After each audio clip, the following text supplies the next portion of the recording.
Hello student, liquid flow में हम एक वेंचुरी मीटर पढ़ रहे हैं जो कि बेस्ड है बर्नौलीज थ्योरम पे। वेंचुरी मीटर का काम क्या है? ये वेलोसिटी को मेज़र करता है। कहीं पे भी अगर लिक्विड फ्लो हो रहा है तो इसकी वेलोसिटी क्या होगी, इसको मेज़र करता है, नंबर एक। दूसरा क्या मेज़र कर सकता है वो, जब हमें वेलोसिटी मिल जाती है तो पर सेकेंड में कितना लिक्विड्स का वॉल्यूम फ्लो हो रहा वो भी निकाल जाएगा। आइए हम लोग पढ़ते हैं। चूँकि ये स्ट्रीम लाइन फ्लो है तो यहाँ पे हम क्या लगाएंगे, law of principle of continuity लगाएंगे। प्रिंसिपल ऑफ कंटिन्यूटी क्या करता है, cross section area into velocity is equal to constant at every point, हर जगह कांस्टेंट होगा। तो अगर हम इस क्रॉस सेक्शन पे देखते हैं तो A1 V1 क्या होगा, जो यहाँ पे A1 V1 की वैल्यू आएगी यही वैल्यू A2 V2 की भी आएगी, यही वैल्यू हर एक जगह की आएगी। तभी हम प्रिंसिपल ऑफ कंटिन्यूटी को सेटिस्फाइड कर लेंगे। यानी A1 V1 is equal to A2 V2 हो गया। अगर हम यहाँ से V2 की वैल्यू निकालेंगे तो क्या हो जाएगा, V1 इंटू A1 अपान A2, ये हमारी V2 की वैल्यू आ जाएगी। यहाँ से हमने V2 ले लिया, राइट। अब चूंकि ये हॉरिजॉन्टल ट्यूब है तो ये H क्या होगा, अर्थ से दोनों में सेम होगा, यानी सेम लेवल पे है।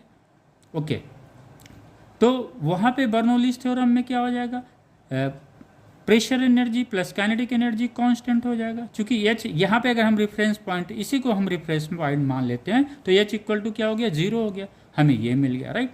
अब यहाँ बर्नौलीज थ्योरम हर एक पॉइंट्स पे क्या होगा, उसकी जो टोटल एनर्जी होती है वो क्या होगी, कांस्टेंट होगी। यानी जो एनर्जी यहाँ पे होगी वही एनर्जी यहाँ होगी, यही एनर्जी यहाँ होगी, यही एनर्जी वहाँ होगी, राइट।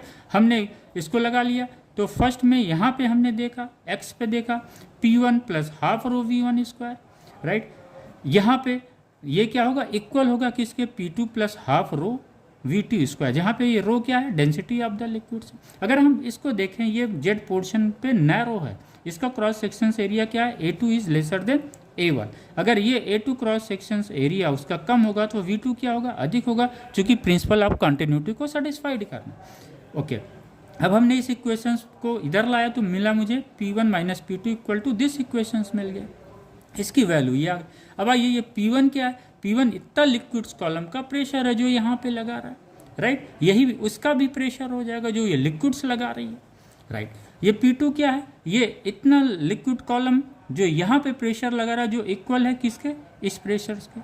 तो ये P1 माइनस P2 हो जाएगा, P1 minus P2 Bernoulli's theorem से ही हमने ले लिया P1 माइनस P2, ये इक्वेशन आ गया। यहाँ V2 पे की वैल्यू ये आई थी, ये हमने V2 की वैल्यू यहाँ पे रख दिया तो हमें ये V1 स्क्वायर मिल गया। V1 की वैल्यू हमने यहाँ पे रख दिया तो हमें ये मिल जाता है, राइट। तो हमें वेलोसिटी यहाँ पे V1 की इस तरह से कैलकुलेट कर लिया जाता है। Okay student, thank you.